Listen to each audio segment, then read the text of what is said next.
বন্ধুরা, মানুষ যে ক্ষণে ক্ষণে বদলায়, মানুষ যে স্বার্থের ভিত্তিতে তার রং রূপ পাল্টায়, সেটা সবচেয়ে বড় এক্সাম্পল হচ্ছে আমাদের এই তারেক ভাইয়া। ঠিক। যে জাতীয় পার্টি তাদের নেতাকর্মী যতজনকে দেখাতে পারবে এই গণঅভ্যুত্থানে ছিল, জামাত ইসলাম দেখাতে পারবে না ওদের অতগুলো নেতাকর্মী এই গণঅভ্যুত্থানে ছিল। আজকে চ্যালেঞ্জ করলাম, জামাত ইসলাম দেখাতে পারবে না যে জাতীয় পার্টির সমান অবদান তারা গণঅভ্যুত্থানে রাখছে। বুঝতে পারছেন? এখন জাতীয় পার্টিকে নিষিদ্ধ করতে হবে। নিপীড়কদের আতঙ্কের নাম হলো জামাত। তো এইরকম একটা বরকতময় দল যারা অন্যায়ের বিরুদ্ধে প্রতিবাদ করছে, ভোটের অধিকার আদায়ে লড়াই করছে, তাদেরকে যারা পছন্দ করে না অথবা পছন্দ নাও করতে পারে, ডিরেক্ট বলতেছে যে জামাতের পাশে বসবে না। কত বড় ভয়ঙ্কর কথা! তারা খুনির পাশে বসতে পারে, ধর্ষকের পাশে বসতে পারে, অপরাধীর পাশে বসতে পারে, কিন্তু জামাতের পাশে বসা যাবে না। কত বড় চিন্তা করেন! আমার বুদ্ধির বয়সে আমি জামাতকে এমন কোনো ভয়ঙ্কর অপরাধ করতে দেখি নাই যে কারণে আমি জামাতকে ঘৃণা করবো। আমরা দেখি নাই। সেই জামাত যারা মানবিক কাজ করে, কি বলছে যে নৌকা ডুবিতে মানুষ মারা গেছে, গিয়ে বলতেছে আমি আপনাদের মেহমান হিসেবে আসছি, ত্রাণ দিতে আসি নাই। মেহমানরা আসার সময় কিছু নিয়ে আসে না, আমরাও কিছু আপনাদের জন্য নিয়ে আসছি। এইরকম মানবিক কাজ যারা করে তাদেরকে যারা বলে যে তাদের পাশে বসা যাবে না, ভাই আপনি কে?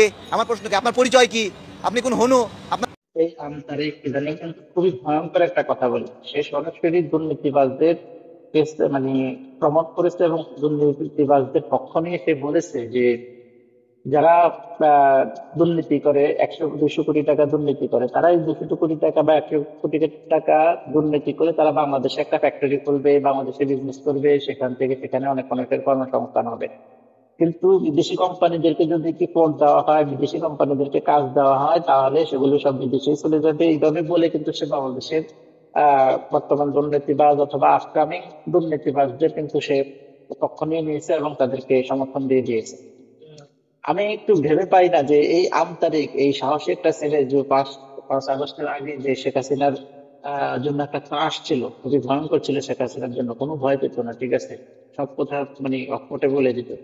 এবং সে হকের পক্ষেই ছিল। সে কোন পেমেন্টের কারণে, কি কারণে সে যে এইভাবে 360 ডিগ্রি পল্টে দিয়ে নিল, ঠিক আছে, সে মানে জামাতের খুব দাবিদারি করতো। কিন্তু আমার যেটা মনে হচ্ছে যে সে জামাত থেকে আসলে একটা বড় পরিমাণ পেমেন্টের প্রত্যাশা করছিল, কিন্তু এই জামাত থেকে সে এই পেমেন্টটা না পাওয়ার কারণে সে যখন এসালামের কাছ থেকে পেমেন্টটা পেয়েছে, বা বিএনপির শিলং সালাউদ্দিনের আশ্বাস পেয়েছে যে তুমি একটা সিট পাইবা, ঠিক আছে, অথবা এই যে এসালামের যে টাকা শিলং সালাউদ্দিনের কাছে আছে, সেগুলো যে আমতারেককে হয়তো একটা চেক ধরায় দিচ্ছে বা আমতারেককে একটা বড় পেমেন্ট দিচ্ছে, এই পেমেন্ট পাওয়ার পর থেকে আমতারেক 360 ডিগ্রি পল্টে নিয়ে, ঠিক আছে, সে আসলে এক প্রকার রাজাকার থেকে সে মুক্তিযোদ্ধা পরিণত হয়ে গেছে। কারণ এই আমতারেক কিন্তু, আওয়ামীরা কিন্তু রাজাকার এবং রাজাকারদের দোসর বলে কিন্তু সম্বোধন করতো নিয়মিত।